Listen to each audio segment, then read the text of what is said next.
सभी को नमस्कार। साथियों, एक बार फिर से हम कंप्यूटर और आईसीटी के महत्वपूर्ण प्रश्नों के साथ हाजिर हैं और ये क्वेश्चन जो है ये आपकी आने वाले दिनों की जो रीट की मेन परीक्षा है उसके लिए बहुत ही इम्पोर्टेंट रहेगी। बड़े ही शानदार तरीके से हमने इन सभी प्रश्नों को डिजाइन किया है जो कि कर्मचारी चयन बोर्ड और एनसीईआरटी और आरबीएसई की पुस्तकों से हमने लिए हैं और ये सभी प्रश्न जो हैं ये ऑथेंटिक जो आंसर की है उन्हीं से इनके आंसर रखे गए हैं। तो इन प्रश्नों पर आपको किसी तरह का डाउट नहीं होना चाहिए। अगर किसी क्वेश्चन पर डाउट लगता है या किसी तरह की कोई शंका है तो आप कमेंट में आप अपना समस्या बता सकते हैं। जल्दी आपकी समस्या और डाउट को क्लियर कर दिया जाएगा। आप सभी से रिक्वेस्ट है कि वीडियो जो है इसको स्किप ना करें। बहुत छोटी सी वीडियो है, इसको पूरा देखें और अपने सभी साथियों तक जो रीट की या अन्य किसी कंपटीशन की तैयारी कर रहे हैं उन सभी तक इस वीडियो को पहुंचाएं। तो ये जो वीडियो है मित्रों, ये 5वें क्रम की वीडियो है। इससे पहले हम इसकी 4 वीडियो अपलोड कर चुके हैं। अगर आपने वो वीडियो नहीं देखे हैं तो डिस्क्रिप्शन में उनका लिंक दिया हुआ है, वहां से आप उनको देख सकते हैं। और ये जो वीडियो है ये मैन पेपर यानी रीट के मैन पेपर ग्रेड 3 के लिए स्कूल लेक्चर्स, पटवार, UPSC, RAS, SSC, railway exam तक के लिए बेस्ट क्वालिटी की वीडियो है। तो बिना डाउट के आप इस वीडियो को देख सकते हैं। तो चलिए आगे चलते हैं। तो दोस्तों, प्रश्नों तक चलने से पहले आप सभी से रिक्वेस्ट है कि वीडियो को लाइक करें, चैनल को सब्सक्राइब करें और अपने सभी साथियों तक वीडियो को शेयर भी कर दें। तो आइए चलते हैं अब महत्वपूर्ण प्रश्नों की तरफ। तो साथियों, आज का जो पहला प्रश्न है वो आपकी स्क्रीन पर ये रहा। प्रश्न है, भारतीय उपयोगकर्ताओं के लिए निर्मित प्रथम भारतीय वेब ब्राउज़र है। ऑप्शन आपकी स्क्रीन पर है। ऑप्शन नंबर फर्स्ट है एपिक, गूगल क्रोम, मोजिला या इंटरनेट एक्सप्लोरर। तो क्या होगा इसका सही आंसर? तो इसका जो सही आंसर होगा साथियों वो होगा ऑप्शन नंबर फर्स्ट। एपिक जो है वो भारतीयों के लिए बनाया गया पहला भारतीय वेब ब्राउज़र है जिसे 2008 में बनाया गया था। तो ध्यान रखना, ये अच्छा क्वेश्चन है। तो इसका सही आंसर होगा ऑप्शन नंबर फर्स्ट। और नेक्स्ट देखिए आगे। नेक्स्ट क्वेश्चन साथियों आपकी स्क्रीन पर ये रहा। क्वेश्चन है, वर्ड प्रोसेसिंग के लिए निम्न इकाई में से कौन संबंधित नहीं है? वर्ड प्रोसेसिंग के लिए निम्न इकाई में से कौन संबंधित नहीं है? ऑप्शन है कैरेक्टर, शब्द, सेल्स या पैराग्राफ। तो क्या होगा इसका सही आंसर? तो साथियों, इसका जो सही आंसर होगा वो होगा ऑप्शन नंबर थर्ड। सेल्स जो है वर्ड प्रोसेसिंग इकाई से संबंधित नहीं है। तो ये अच्छा क्वेश्चन है, ध्यान रखना। नेक्स्ट देखिए आगे। नेक्स्ट क्वेश्चन है साथियों, एमएस वर्ड में अधिकतम जूम प्रतिशत कितना होता है? एमएस वर्ड में यानी माइक्रोसॉफ्ट वर्ड में जूम जो है उस कितना प्रतिशत होता है? ऑप्शन है 100%, 200%, 400% या 500%। तो क्या होगा इसका सही आंसर? तो मित्रों, इसका जो सही आंसर होगा वो होगा ऑप्शन नंबर फोर्थ। 500% तक हम जो है एमएस वर्ड में जूम कर सकते हैं। तो अच्छा क्वेश्चन है, ध्यान रखना। नेक्स्ट देखिए आगे।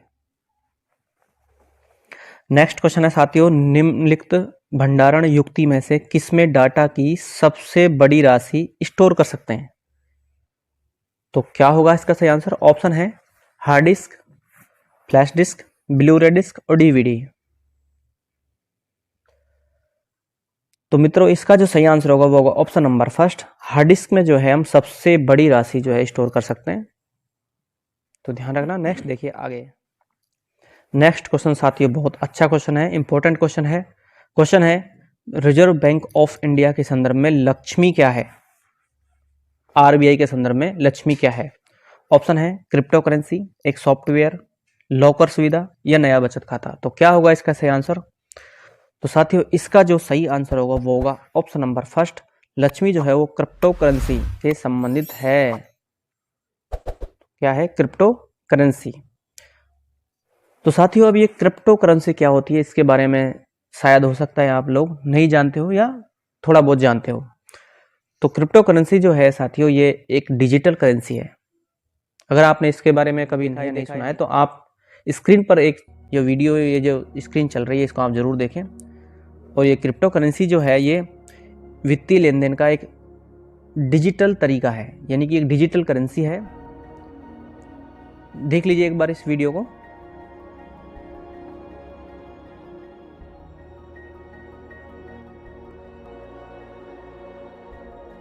तो मित्रों ये वो करेंसी है जो जिसे हम सिर्फ आभास कर सकते हैं कि हमारे पास करेंसी है, और ये इतनी शानदार करेंसी है, इतनी शानदार करेंसी है कि हम आपको रातों रात अमीर बना सकती है। और ये वैसे ही है जैसे एक भारतीय रुपया और अमेरिकी डॉलर। और ये दुनिया की सबसे लोकप्रिय करेंसी है साथियों, जो अपने भारत में इतनी पॉपुलर अभी नहीं है, लेकिन जो फॉरेनर कंट्री जो है उनमें ये जो बहुत ही लोकप्रिय हो चुकी है। और जिनमें से सबसे ज़्यादा जो पॉपुलर करेंसी है क्रिप्टो करेंसी में, तो बिटकॉइन का नाम आपने शायद सुना होगा। तो बिटकॉइन जो है वो सबसे ज़्यादा लोकप्रिय है। दूसरे नंबर पर इथेरियम है, और अन्य कुछ करेंसियाँ भी हैं क्रिप्टो करेंसी में, जैसे पोलकाडॉट है, टेथर है, लाइट कॉइन है, डोज कॉइन है, आदि आदि आदि। तो इस तरह से ये वो डिजिटल करेंसी है साथियों, और इसे सिर्फ हम आभास कर सकते हैं, ना इसे हम निकाल सकते हैं, ना इसे हम छू सकते हैं, ना इसे हम हाथ में लेकर देख सकते हैं। तो कहने का मतलब ये है कि ये डिजिटल करेंसी है, और ये आने वाले दिनों की सबसे बेस्ट प्रकार की जो है करेंसी होगी। तो ध्यान रखना साथियों, अगर ऐसा क्वेश्चन आपसे पूछा जाए या ऐसे भी पूछ लिया जाए कि 4 ऑप्शन दे करके कि इनमें से बिटकॉइन या क्रिप्टो करेंसी कौन सी है, तो ये ध्यान रखना, नाम भी आप विशेष ध्यान रखना। सबसे फर्स्ट नंबर पर आती है बिटकॉइन, उसके बाद में आती है इथेरियम, फिर Polkadot, tether, light coin, dose coin आदि। तो भारतीय जो रिजर्व बैंक है, ये इसके संबंध में लक्ष्मी क्या है, तो crypto currency option number first इसका सही आंसर होगा। स्क्रीन पर बाकी आपने देख भी लिया है। तो नेक्स्ट देखिए अब आगे। नेक्स्ट क्वेश्चन साथियों इंपॉर्टेंट क्वेश्चन है, ध्यान रखना। ये क्वेश्चन है पीडीएफ रिक्त स्थान का लघु रूप है। पीडीएफ, अब रात दिन पीडीएफ जो पढ़ते रहो ना, उसी पीडीएफ का पूछा है कि इसका लघु रूप क्या है, ये किसका लघु रूप है। ऑप्शन है printable document format, option number second portable document format, तीसरा है प्रिंटेबल डाटा फॉर्मेट, और फोर्थ नंबर ऑप्शन है पोर्टेबल डाटा फॉर्मेट। तो क्या होगा इसका आंसर? तो साथियों इसका जो सही आंसर होगा वो होगा option number second portable document format. Portable document format का जो सब लघु रूप है यानी शॉर्ट रूप जो है, इसको हम पीडीएफ में कहते थे। ध्यान रखना। नेक्स्ट देखिए आगे। नेक्स्ट क्वेश्चन है साथियों, कंप्यूटर की 5वीं पीढ़ी में वीएलएसआई तकनीक को किस तकनीक में परिवर्तित किया गया था? किस तकनीक में परिवर्तित किया गया था कंप्यूटर की 5वीं पीढ़ी में? ऑप्शन है यूएलएसआई, सेकंड नंबर है सीएलएसआई, थर्ड नंबर है एचएलएसआई, और फोर्थ नंबर है एसएलएसआई। तो क्या होगा इसका सही आंसर? तो वीएलएसआई को जो है यूएलएसआई में बदला गया था, और वीएलएसआई का मतलब होता है साथियों वेरी लार्ज स्केल इंटीग्रेशन। क्या होता है? इस फुल फॉर्म भी आपको फुल फॉर्म भी जो है आपसे पूछी जा सकती है वीएलएसआई की। तो वीएलएसआई का मतलब होता है वेरी लार्ज स्केल इंटीग्रेशन, और यूएलएसआई का मतलब होता है अल्ट्रा लार्ज स्केल इंटीग्रेशन। तो ध्यान रखना, ये भी अच्छा क्वेश्चन है और इम्पोर्टेंट क्वेश्चन है रीट के लिए, ध्यान रखना इसको। तो नेक्स्ट देखिए आगे। नेक्स्ट क्वेश्चन है साथियों, किसके लिए इंटरप्रेटर ट्रांसलेटर की तरह प्रयोग में लाया जाता है? इंटरप्रेटर जो है, ऑप्शन है low level language, high level language, और थर्ड नंबर है कोबोल, और फोर्थ नंबर है C++। तो इंटरप्रेटर जो है साथियों ये हाई लेवल लैंग्वेज के लिए काम में लाया जाता है। अच्छा क्वेश्चन है और इंपॉर्टेंट क्वेश्चन है, ध्यान रखना। नेक्स्ट देखिए आगे। नेक्स्ट क्वेश्चन है साथियों बहुत ही इंपॉर्टेंट क्वेश्चन है, स्टार लगा करके ध्यान रखना इस क्वेश्चन को। अच्छा क्वेश्चन है। क्वेश्चन है सूचना तकनीकी अधिनियम 2000 में कुल कितने अध्याय व धाराएं हैं? ऑप्शन है 13 अध्याय, ऑप्शन है 13 अध्याय 94 धाराएं, 38 अध्याय 7 धाराएं, 27 अध्याय 84 धाराएं, और ऑप्शन नंबर फोर्थ है 84 अध्याय 7 धाराएं। तो क्या होगा इसका सही आंसर? इसका सही आंसर होगा ऑप्शन नंबर फर्स्ट 13 अध्याय और 94 धाराएं।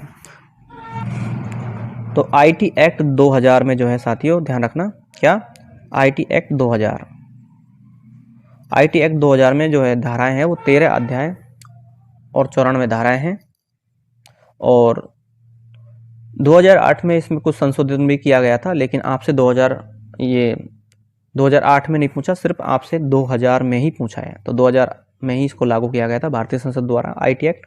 तो ध्यान रखना उस समय इसमें 13 अध्याय और 94 धारा थी, ध्यान रखना। ये तो अच्छा क्वेश्चन है, ऑप्शन नंबर फर्स्ट इसका सही आंसर होगा। नेक्स्ट देखिए आगे। नेक्स्ट क्वेश्चन साथियों ये बहुत अच्छा क्वेश्चन है, अच्छे लेवल का क्वेश्चन है। क्वेश्चन है निम्न में से संचार प्रक्रिया का सही क्रम कौन सा है? संचार प्रक्रिया का ऑप्शन है संदेश, नेक्स्ट है फिर भेजने वाला, फिर माध्यम और फिर प्राप्तकर्ता। सेकंड नंबर है भेजने वाला, संदेश, माध्यम या प्राप्तकर्ता। थर्ड नंबर है माध्यम, संदेश, भेजने वाला और प्राप्तकर्ता। और फोर्थ नंबर है संदेश, माध्यम, भेजने वाला या प्राप्त, और फोर्थ नंबर पर प्राप्तकर्ता। तो सही से जो सही क्रम है वो कौन सा है? तो मित्रों प्राप्त करने वाला तो इसमें सब में है, तो इसका मतलब ये तो 4 नंबर पे जाएगा ही जाएगा। लेकिन हमें देखना है पहले नंबर पर। तो पहले नंबर पर हमें संदेश चाहिए, या फिर भेजने वाला चाहिए, या फिर हमें माध्यम चाहिए कि सबसे पहले हमारे पास इंटरनेट होना चाहिए, कंप्यूटर होना चाहिए। तो कौन इसका जो सही आंसर होगा? तो साथियों इसका जो सही आंसर होगा वो होगा ऑप्शन नंबर सेकंड। सबसे पहले हमें चाहिए भेजने वाला। कौन भेज रहा है? तो भेजने वाला चाहिए। सेकंड नंबर पर हमें क्या भेज रहे हैं? तो संदेश चाहिए। और तीसरे नंबर पर संदेश हम किसके द्वारा भेज रहे हैं? तो वो माध्यम चाहिए। और फोर्थ नंबर प्राप्तकर्ता तो होगा ही। तो सेकंड नंबर ऑप्शन जो है इसका सही आंसर होगा, ऑप्शन नंबर 2। तो ध्यान रखना, अच्छा क्वेश्चन है। नेक्स्ट देखिए आगे। नेक्स्ट क्वेश्चन भी अच्छा क्वेश्चन है साथियों। क्वेश्चन है विश्व कंप्यूटर साक्षरता दिवस कब मनाया जाता है? छोटा सा क्वेश्चन है लेकिन अच्छा क्वेश्चन है।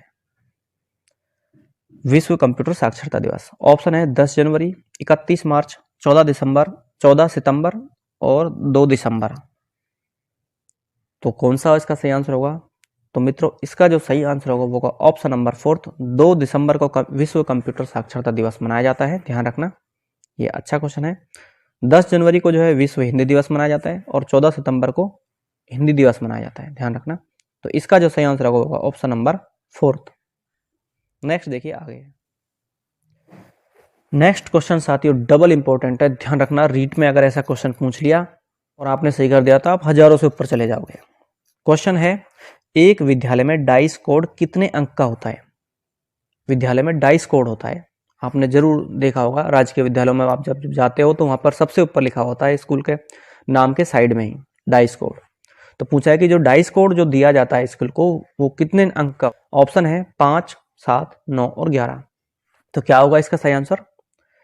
तो मित्रों डाइस कोड जो है वो एक विद्यालय की पहचान से संबंधित होता है। इस डाइस कोड से विद्यालय की पहचान की जाती है। तो ये जो डाइस कोड है ये 11 अंक का होता है। तो ऑप्शन नंबर 4 इसका सही आंसर होगा और ये अच्छा क्वेश्चन है। नेक्स्ट देखिए आगे। नेक्स्ट क्वेश्चन है साथियों सूचना संप्रेषण तकनीकी यानी कि आईसीटी में शामिल है। ये अच्छा क्वेश्चन है। ऑप्शन नंबर फर्स्ट है ऑनलाइन सीखना, ऑप्शन नंबर सेकंड में वेब बेस्ड सीखना, और नंबर 3 है एजुसेट के माध्यम से सीखना, और फोर्थ नंबर पर है सरकारी ऑप्शन उपयुक्त सभी। तो क्या होगा इसका सही आंसर? तो साथियों इसका जो सही आंसर होगा वो होगा ऑप्शन नंबर 4। ये तीनों ही जो है आईसीटी के में शामिल है, ऑनलाइन सीखना, वेब बेस्ड सीखना और एजुसेट के माध्यम से सीखना। तो इसका सही आंसर होगा ऑप्शन नंबर 4। नेक्स्ट देखिए आगे। नेक्स्ट क्वेश्चन भी अच्छा क्वेश्चन है और क्वेश्चन है पेट्रोल पंप पर तेल मापने के लिए प्रयुक्त कंप्यूटर होता है। ऑप्शन है digital computer, analog computer, mainframe computer या सुपर कंप्यूटर। तो क्या होगा इसका सही आंसर? साथियों पेट्रोल पंप पर आप जब जाते हैं तो आप वहां बोलते हैं कि मुझे 3 लीटर पेट्रोल चाहिए या 500 रुपये का पेट्रोल चाहिए। तो वो जो पेट्रोल पंप है वो बहुत जल्द ही लीटर और पैसे दोनों को एक साथ में गणना कर देता है और बिल्कुल सही कैलकुलेशन करता है। तो उसमें भी कंप्यूटर होता है। तो उसमें जो कंप्यूटर साथियों प्रयोग लिया जाता है वो लिया जाता है एनालॉग कंप्यूटर। तो ध्यान रखना ये भी अच्छा क्वेश्चन है और ये माध्यमिक शिक्षा बोर्ड कक्षा 9 की पुस्तक से लिया गया है। ये अच्छा क्वेश्चन है, इंपॉर्टेंट क्वेश्चन है साथियों, ध्यान रखना। इसको एनसीईआरटी की बुक से लिया गया है, इंपॉर्टेंट क्वेश्चन है, ध्यान रखना इसको विशेष। तो आपसे पूछा जाए कि पेट्रोल पंप पर जो कंप्यूटर होता है वो कौन सा होता है? तो एनालॉग कंप्यूटर। अच्छा क्वेश्चन है। नेक्स्ट देखिए आगे। नेक्स्ट क्वेश्चन है साथियों राज्य सरकार द्वारा विभिन्न विभागों से जुड़ी सुविधाओं का लाभ किस केंद्र से ले सकते हैं? तो राज्य सरकार द्वारा जो सुविधाओं का लाभ हम किससे ले सकते हैं? ऑप्शन आपके सामने हैं, ई शासन, ई सिटीजन, ई मित्र या ई पुलिस। तो क्या होगा इसका सही आंसर? तो इसका जो सही आंसर होगा वो होगा ऑप्शन नंबर 3, ई मित्र से जो है हम राज्य सरकार की जितनी भी सुविधाएं हैं, जितनी भी योजनाएं हैं, उन सब की जानकारी इस मित्र के माध्यम से ले सकते हैं। और हमने पिछले वीडियो में भी बताया था कि ई मित्र जो है वो ई गवर्नेंस की G2C के अंतर्गत कार्य करता है। किसके अंतर्गत? G2C के अंतर्गत कार्य करता है। ये हमने आपको पिछले वीडियो में बता दिया है। इसीलिए मैंने कहा है कि साथियों, अगर आपने पिछली वीडियो नहीं देखी है तो आप उन वीडियो को जरूर देखें, ये बहुत इंपॉर्टेंट वीडियो है और ये आपके रीट के मेन पेपर यानी ग्रेड बहुत ही ज़्यादा लाभकारी रहेंगे। तो साथियों, आज की इस वीडियो में जो हमारे 15 क्वेश्चन हमने हल करे हैं और ये बहुत ही इंपॉर्टेंट प्रश्न है।